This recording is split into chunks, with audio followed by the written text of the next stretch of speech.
You've heard of 500 Days of Summer? Just read this if you want 300 pages of misogyny. Hello everyone, my name is Hannah. Welcome to today's video. It's actually been a bit, I think, since I've made a video like this. In the past few years, I have not read many books throughout the year. Like, I didn't read a lot of books in the year. So it was kind of hard for me to make a list of worst books and sometimes even favorite books. I only had like a few favorites. But this year, I read so many books. I read 87 books this year, which was a lot more than I've read in the past couple of years. With that came a lot of amazing books, some new all-time favorites, some of the best books I've ever read, and I will talk about those books in a separate video. But when you read 87 books, you're bound to read a few that you don't really like. Or in my case this year, several that you really don't like. It's been a while since I've read this many bad books, books that I consider some of the worst books I've ever read, books that I disliked enough that I feel the need to talk about them all in one place.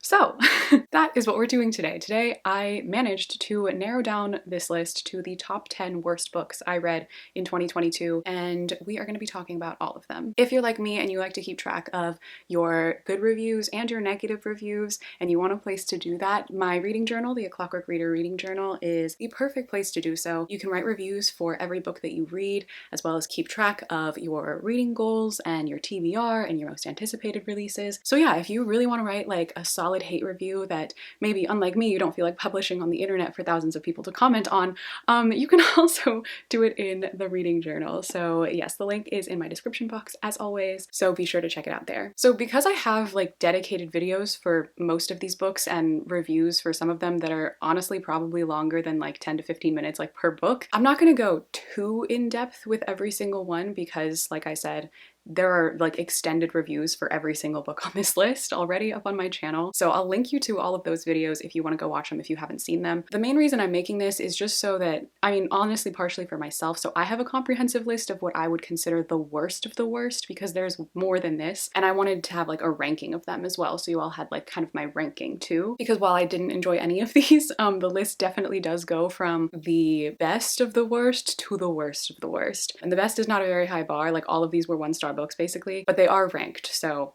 that'll be like the new part of this video. If you've already watched all my other reviews, you'll finally get to see my official ranking of what is the absolute worst book I read this year. Before we get into the official top 10, I have 3 honorable mentions. These are books that I didn't like either, and I don't necessarily want to say I hate them. Some of them I like less than others, but they were just bad in my opinion. First up, we have The Viscount Who Loved Me by Julia Quinn. This is the second Bridgerton novel. This is also the only one I've read. I fell absolutely in love with Bridgerton season 2 when it came out, and I've lost count of how many times I've rewatched it at this point. It's really embarrassing. It's like become a comfort show at this point. I don't even like season 1. I only like season 2. I was like, I need more Anthony and Kate, so I have to read the book just so I can see, like, I can compare. I know I'm not gonna like it as much, but that's fine. It can still be fun. It wasn't fun.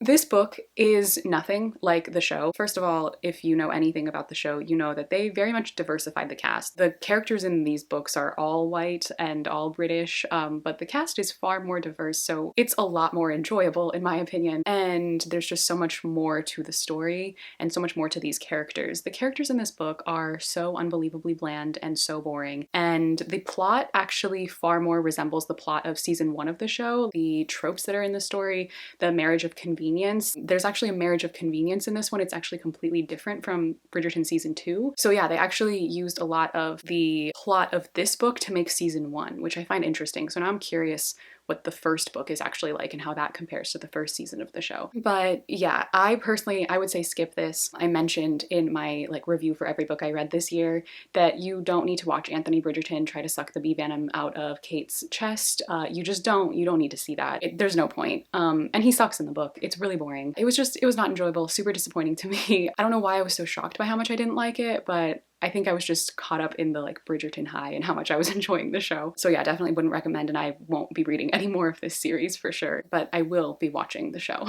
Next honorable mention is Beautiful World, Where Are You by Sally Rooney. I read Normal People in 2021, and then I read Conversations with Friends and Beautiful World, Where Are You this year, and I wasn't the biggest fan of Normal People, but I ended up really enjoying Conversations with Friends, surprisingly, so I decided to pick up Beautiful World, Where Are You to try out her like 3rd novel, and that was a mistake.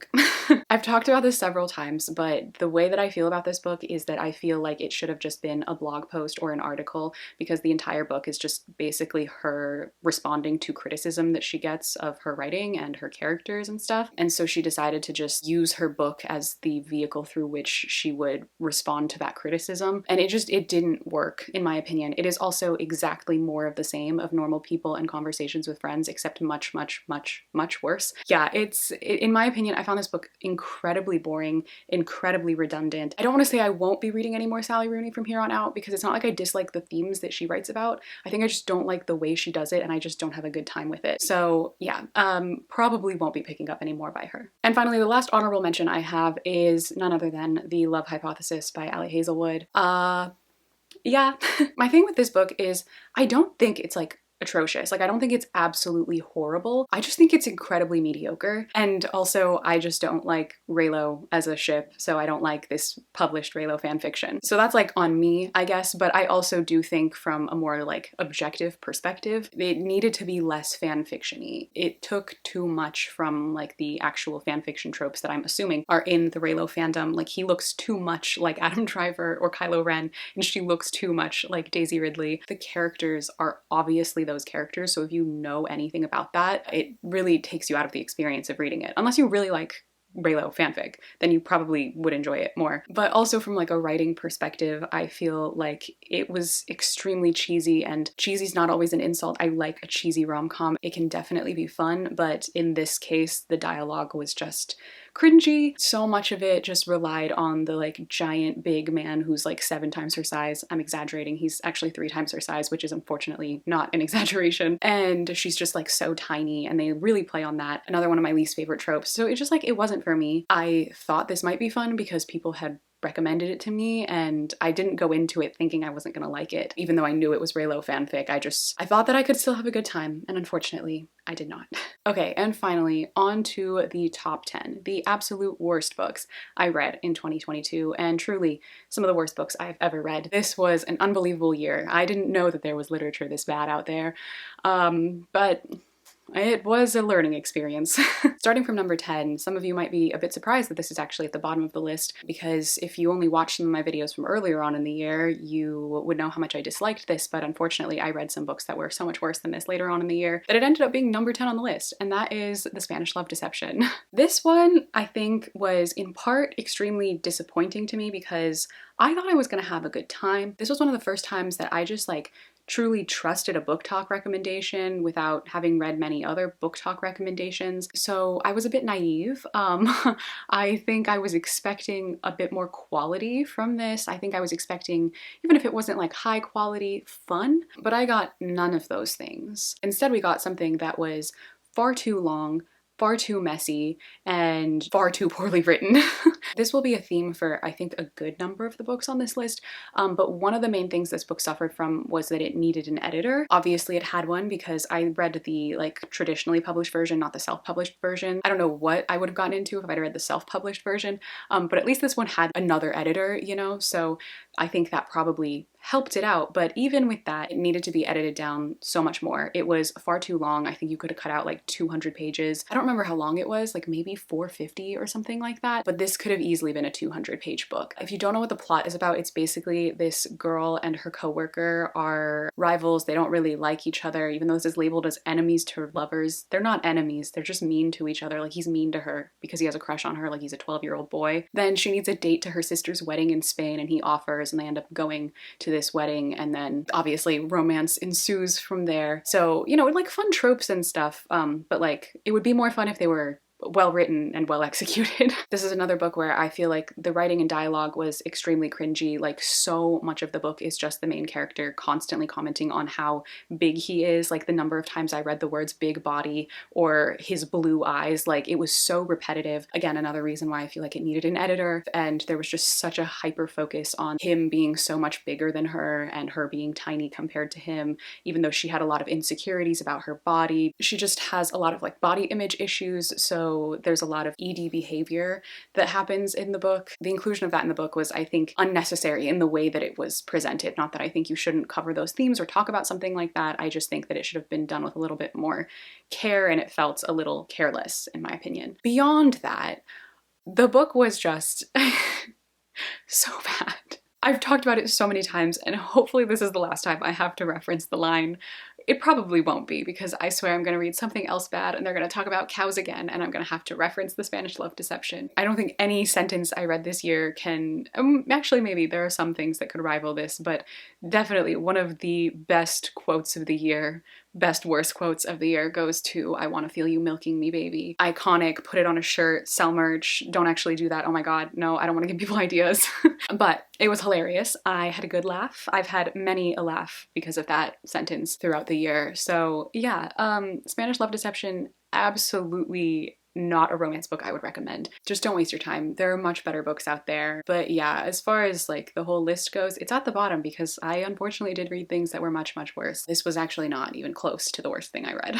All right, next up on the list, I feel like is another one people will be shocked is this low, but I actually didn't hate it as much as I hated a lot of these other ones, or as much as I was anticipating hating it. But I think I just built up a lot of the resentment in my head because of previous work I've read by the author, but that is of course A Court of Thorns and Roses by Sarah J. Maas. I honestly still can't believe I finally read ACOTAR this year, after promising myself that I would never read this book. We're here.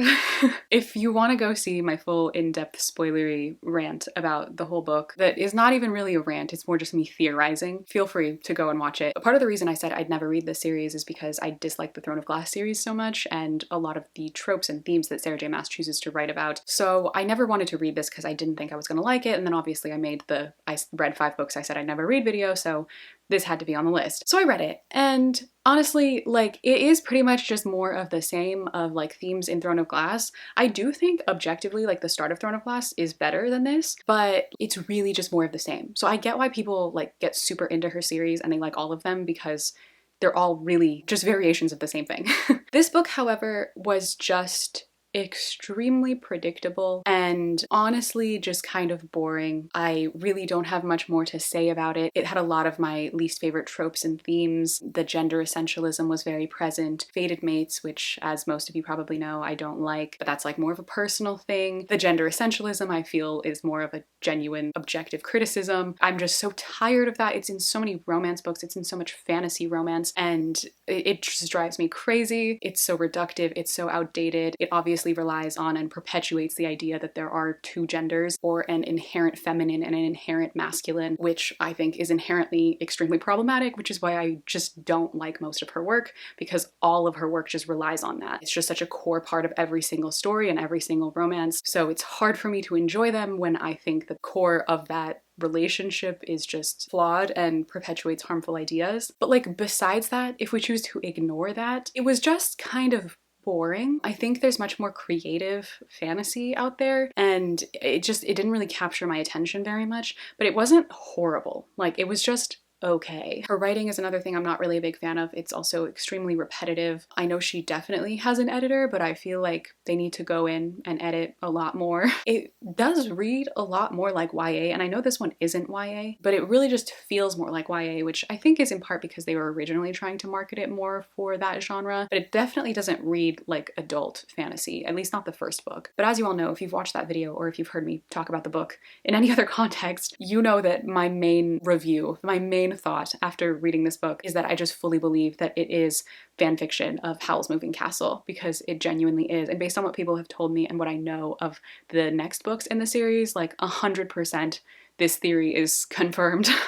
It is fact at this point. If you have read this book and if you've watched Howl's Moving Castle, there's just no way that you wouldn't see the connections. And people have also told me that Sarah J. Maas is a fan of Ghibli, and I think specifically Howl's Moving Castle, so what more do I have to say, people?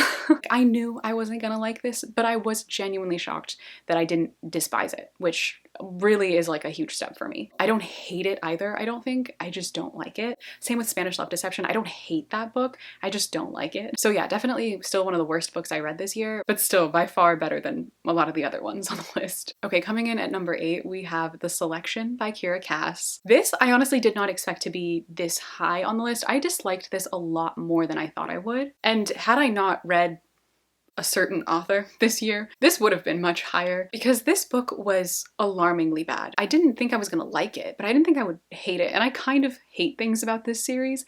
Not like fully, but I find it upsetting because my main criticism of this series, well, apart from the fact that her name is America Singer and she's a singer, which I'll never get over, but besides that, my main criticism of this series is that it does this thing that I hate. I hate, absolutely hate when books do this. It assumes that its reader is dumb. It assumes that the reader cannot put things together, has no critical thinking skills, so they just obviously tell you everything. And every time I talk about this, people like to say that like, oh, it's a children's book, like it's a YA series, so they're trying to spell it out for people in case they don't get it because it's not meant for adults and you're reading it as an adult and not a child, which like I understand that because there's a reason like age categories exist. There are different ways to write to different age groups, but there are so many books in the same genre, in the same age range, same category as the selection that do not dumb themselves down for their reader to understand. This book assumes that its reader is not intelligent enough to comprehend the story, whereas some other series, say Percy Jackson or The Hunger Games, which are both somewhat in the same age range and genre, they don't do that. They don't assume that the reader doesn't understand what's going on and have to like blatantly spell everything out for you, because those books are intelligently written and this one is not. This book feels like it was written in like a month, maybe, and then just like kind of thrown together and put out there. It really, really lacks any sort of flow. You kind of just jump from scene to scene and it feels a bit jarring and chaotic at times. There's a complete lack of creativity in the names of the countries and cities and the characters. I expected just kind of like an overdramatic fun time, but it took itself too seriously at times and then not seriously enough at other times. So yeah, it was also just really messy in terms of the romance. It was a very typical 2010 YA love triangle situation going on, but it was just so toxic. And I'm not saying other YA at that time was not toxic, it definitely was. It's just been a minute since I've read some of those, so I'd probably hate a lot of those too. Based on the way people talk about it and how much people seem to be in love with it, and not just people who read it when they were kids, like I get that. I've read a lot of trashy books that now I don't really like as much and mostly just like for the nostalgia, but like it wasn't even fun trashy, it was just trashy, which is disappointing. I don't get why it really had like a resurgence on TikTok and BookTube and like just the internet in the past several years. It's definitely died down a lot recently, but yeah, it just got like so big and I'm very confused because there's a lot better trashy YA, I think, to read. Okay, so now we enter the next 6 spots, all of which are Colleen Hoover books. Yeah. I read a total of 6 books by Colleen Hoover this year. It was 6 too many, and all of them made the list. I would literally rank all of these in the number 2 spot because shockingly, not a single one of them made my number 1 spot on the list. Unfortunately, I read something worse than all of these, which we'll get to. I have full in-depth reviews for every single one of these. I made an entire video reading her 5 most popular books, which YouTube really just loved to limit ads on and just stop recommending to people, which was really fun after I put so much work into it. So that was really disheartening, but they are not going to stop me from talking about how harmful I think some of these books are. So here I am again to reiterate some of my thoughts in less detail, but yeah, this is my official for now. It might change. It kind of depends on the day which one I hate the most. But for now, this is kind of my ranking of the Colleen Hoover books I've read from least bad to worst. So here we go. So coming in at the bottom of this list, we have what I think is, unfortunately, the best one out of all the ones I've read, and that is Reminders of Him. This is a book about a 26-year-old woman who just got out of prison after serving a 5-year sentence for vehicular manslaughter, and she was pregnant when she first went into prison, so she gave birth, and then her child was taken away from her and is now being raised by her paternal grandparents, so she's trying to get custody of her child. Well, not really custody, she just wants to see her child again, but is going about it in all the wrong ways, and the child's not being raised by its father because in the car accident that she caused, that she went to prison for, she killed her ex-boyfriend or her dead boyfriend. I don't know what you want to call him. So yeah, he's dead and she wants custody of her kid. And so based on that description, you would think the book is about her trying to like get custody of her kid and like maybe finds love along the way. But it's not. The entire thing is just about the romance and how she wants to be with this guy that she cannot be with. And it was just not a good time. I'm trying not to spoil it, so like if you want to know more details, you can go watch the spoilery version. But it is, unfortunately, actually the only Colleen Hoover book I've read that I consider an actual romance book. Obviously, thematically, it's a bit darker, it's kind of sad, and it deals with like heavier things, a lot of trauma, but all of her books are heavily based in trauma. There's that element to it, but this is actually a romance book, so I could classify this one as a romance book, unlike her others, which we'll get to. But still, it was not good. One of the main problems in this book to me was that the whole plot with her trying to get custody or rights to see her child felt really exploitative, because it felt like that pain and trauma in her life was being used as a prop to add more drama to the relationship, like why she couldn't be with the guy she wanted to be with. It felt like you were just using this really sad situation to add an extra layer of drama for these characters in a way that felt just, like I said, exploitative rather than, you know, a genuine experience that someone was having. And there were so many problems with this book. Like, this was the one book where Colleen Hoover tried to add in like a little bit of diversity, but then she ended up adding in a Black character and then making him a former alcoholic who works in a bar, and then giving praise to the main male character for hiring people of color to work at his bar. It was really bad. And then my other main criticism was that the main male character, like the only reason he liked the main female character and thought that she was like worthy of respect and worthy of seeing her daughter, was not because she was like good or kind, even though he says that about her, but he doesn't know that about her because he hasn't even known her for like more than 2 weeks and also hated her before this. So he literally only likes her and respects her because he thinks that she's hot. So yeah, it's not good. But it is, unfortunately, still her best one. Next on the list, we have none other than It Ends With Us by Colleen Hoover. Oh my god. This was originally, I think, the best in my head, above Reminders of Him, but the more I've sat with it and thought about it, the more I think I've realized just genuinely how bad and how manipulative this book actually is. So it's moved up in terms of how much I dislike it. Like, it's getting up there. Give it some more time. Maybe when that movie comes out, I'm gonna hate it the most. I will say this till I die, until people get it through their heads, until they stop marketing this as a romance book. This is not a romance book. It's about a woman dating a man who is abusive. And that's it. Just because she likes somebody else too, and there's another guy who's kind to her and doesn't think she should be in this relationship, doesn't mean it's a romance book. It's not a romance book, because the entire book revolves around these two and their relationship dynamic. The entire book is based off of Colleen Hoover's personal experience, like her own mother's experience with her father in that same relationship dynamic. It's based off of the two of them.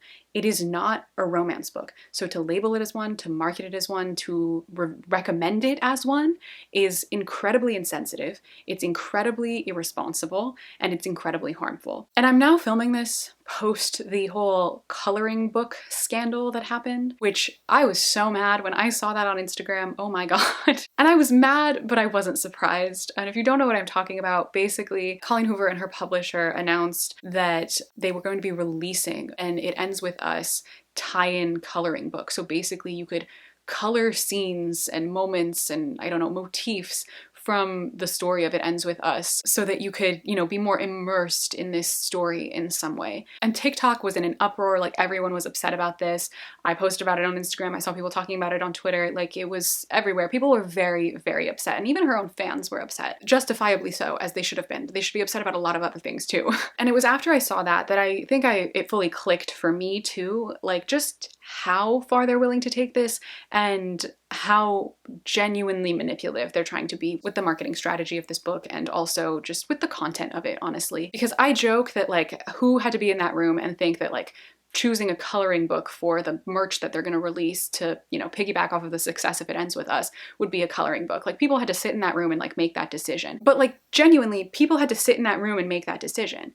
And a bunch of executives, including Colleen Hoover and like her team and whatever, sat in that room and thought, yeah, a coloring book, something that is meant to be for children typically. I know it's an adult coloring book, but coloring books are typically marketed towards children and young people, young adults. It's young and it's innocent and fun and lighthearted. And they intentionally chose something like that because it makes it easier to then market the book that is about none of those things and is extremely dark and extremely sad and about a very heavy topic. They can market it together, so then they can push the book as a romance book. Well, that was the intention. That was the reason they chose a coloring book. But they got so much backlash that they decided to pull it and they're not publishing it anymore. Enough people spoke out, which is a good thing. This is why I think we need to talk about these things, because things can actually change. So yeah, after I saw that, I just like fully realized how far they're really willing to take this and how much they really want people who read these books to believe that this is a romance book, because that's what they want. That's going to sell. Putting this on a shelf with like other lit fic books is not going to help the book sell the way that it will if you put it on a shelf with other romance novels, especially because that market is doing so well right now and always does really well, but especially right now. It's had so much growth on TikTok that they want to capitalize on that. They're not going to shelve it where it's not going to sell as well. Barring all of these, like, I think very, very valid criticisms, some of my more superficial criticisms include the fact that the main character is named Lily Blossom Bloom and she's a florist. Horrid. And she writes letters to Ellen DeGeneres, which people keep getting mad at me for saying that, like making fun of the fact that she writes letters to Ellen DeGeneres. And I just want to make something very clear. I'm not upset by the fact that she's writing letters to somebody as a coping mechanism. I'm upset that the author chose Ellen DeGeneres to be the person for her to write letters to because she wanted to virtue signal to people that she is not homophobic. That's what I'm upset about. Because choosing Ellen DeGeneres was a cop-out way of saying, like, I'm an ally. And she also just happened to choose the worst possible person to represent the queer community. But yeah, that's why I don't like it. Like that's where the actual criticism comes from. Like I can make fun of it, but I also do think it is an actual issue.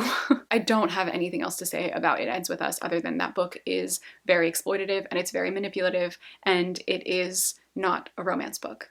It's not, flat out. Stop recommending it as one. All right, next up we have November 9. I wanted to like this, you know, I really wanted to like this because the premise seemed fun. You know, these two people meet up every year on the same day and slowly fall in love. That would be fun. That's not what the book's about, though. Not at all what the book's about. The book is about an extremely manipulative man and this extremely toxic and manipulative relationship that is based on the worst possible lie you could imagine. I don't know what to tell you. If you want full spoilery details, just go watch the video where I talk about it because I'm not going to spoil it here. But the plot twist in this book is one, very obvious, and two, just completely heinous. Ben, the main male character, is a walking red flag. I mean, being born on the 4th of July says enough about you, but also so does fetishizing somebody's burn scars and objectifying them from the second that you see them. But just know, this was so horrible. Like, it was just so horrible. And Ben, easily one of the worst fictional characters I've ever read about, one of the worst fictional men of all time. The entire book is just about forgiving somebody who doesn't deserve an ounce of forgiveness. And it's bad. It is so bad. All of her books are about like terrible, toxic, abusive relationships as like the central relationship, and then just the women forgiving these men for doing the most heinous things to them. And this one is a perfect example of that. Okay, next up we have Ugly Love. I think this is the book that I talked about that made that video get flagged. So I'm literally just going to describe this as Derek and Casey fanfiction because apparently it's fine to publish these books and market them towards like kids and young people and monetize them and everything. But if I talk about the content in here, it's not monetizable. It's not safe for everybody, which I find incredibly ironic. But if you need to know any more about Ugly Love, search for Life with Derek, Casey and Derek fanfiction on Wattpad. Watch compilation videos of Brandon and Callie from The Fosters, or watch that creepy Folgers commercial. You know the one I'm talking about. That's the whole book. That's literally just the whole book. It's not a romance between the main female character and the main male character. It's a romance between the main male character and his stepsister. That's the entire book. Yeah. 1 star. I hated this. And he's also horrible and like extremely manipulative and just mean to the main female character too, even though the romance really doesn't revolve around them. It's so bad. It is so bad. I'm not even talking about how bad the writing is. Like, do I really need to go over how bad the writing is? You know. Okay, next up we have none other than Verity. Oh my god. It kind of depends on the day if I think Verity is the worst one or if I think Ugly Love or November 9 is the worst one. It really just depends. It depends. But right now it's Verity because this book is so horrible. I talked about this in the other video, but this book is just genuinely a ripoff of Rebecca by Daphne du Maurier, which then people told me might actually have been a ripoff of some other book as well. I don't know. All I'm saying is that the idea for this is not original and it is not creative whatsoever. It is also just really, really poorly done with a lot of really, really bad smut that I don't even want to call smut because it's actually just like not even consensual sometimes. And it's not mysterious. It's not scary. It's not dark. It's just misogynistic. Like, that's all I have to say. Like, basically all of these books are just misogynistic. You've heard of 500 Days of Summer? Just read this if you want 300 pages of misogyny. We just have another book that basically pits women against each other for the attention of a man who is honestly so much worse than either of them could ever be. That's just the whole book with a lot of really, really, really bad smut. And there's nothing else for me to say. Truly just go read Rebecca by Daphne du Maurier instead, because you don't need this in your life. You don't need to experience this. There's no plot twist in this that is not predictable. Everything about it was so predictable and it was so poorly written. The characters were so one-dimensional, like all of her characters are. And it was just a repeat of the same thing, except she tried to add in like thriller elements, which honestly, this time made it kind of worse. Okay, and then finally, my number 2 spot, the book that I do think is objectively the worst of Colleen Hoover's books that I've read. I think this easily has to go to Slammed. I've talked to death about this one and I don't feel like talking about it anymore because there's nothing new to say. This is literally just a teacher-student relationship. She's in high school, he's her teacher. That's it. It's Ezria 2.0, that's what I'm always gonna call it, and it romanticizes it completely. There's no reason in this year, in any year, that we should be romanticizing teacher-student relationships, and yet here we are. The CW has never let that go, and now apparently books are not gonna let that go either. Like, no one's ever gonna let this go. When will we let this go? When will we let this trope die? Because it's not a trope, it's an actual, like, crime that is committed. It's an actual thing people experience that is extremely harmful, that is extremely just cruel and an abuse of power. I don't have anything else to tell you about it. Like, do you really want to read that? I didn't want to read it. I only read it for that video and I wish I hadn't. So yeah, anyway, those are all the Colleen Hoover books. But now, finally, we are on to my number 1, the absolute worst book I read in 2022. Shockingly, is not a single one of those Colleen Hoover books, even though they're so high up there. It is none other than From Blood and Ash by Jennifer L. Armentrout. Oh my god. I talked about this for so long in the video that I made about it, so I'm gonna try and be a little bit more brief here. This is the worst written thing I've ever read. I said all these other books needed editors, because they definitely did. This one needed like 6. This felt like the first, not even first draft, like the notes app version of a book. It is so unbelievably unreadable. I don't know how anyone has ever finished it. I don't know how I finished it. What I really don't know is how anyone's ever read the other books. Because how did you get through this, first of all? And then how did you keep going? Like, what? How? The amount of ellipses and em dashes and just pauses in speech and in thought were just so jarring and migraine-inducing. The fact that she literally named the only 2 characters of color in this book after the color of their skin and then made them servants to the white characters. Atrocious. The line of consent in this book was so blurred, so any of the like smut scenes were just horrible. And on top of all of that, the fantasy elements, like what fantasy elements? Can anyone explain to me what fantasy elements were in this book? Because it was so convoluted and confusing. I had no idea what was going on plot-wise, world-building-wise, because there was no world-building whatsoever. I mean, it was so uncreative that she literally named the werewolf characters Wolvins, I think, and then the vampires Vampires. Do I need I say more? Literally need I say more? Hands down, this is the worst book I read in 2022. Right now, it like could be the worst. It's not the worst book I've ever read. The worst book I've ever read is still The Fountainhead by Ayn Rand, but this is up there. Like, it is absolutely up there. In terms of writing, easily the worst book I've ever read. Unbelievably bad. Like, I can't believe this was allowed to be published. It's truly just unimaginable, unfathomable to me. It was one of those things where I read this and I was like, if people are allowed to publish this, then like there's no reason that I can't publish a book. So maybe in some ways it kind of motivated me. So I guess I did get something out of it.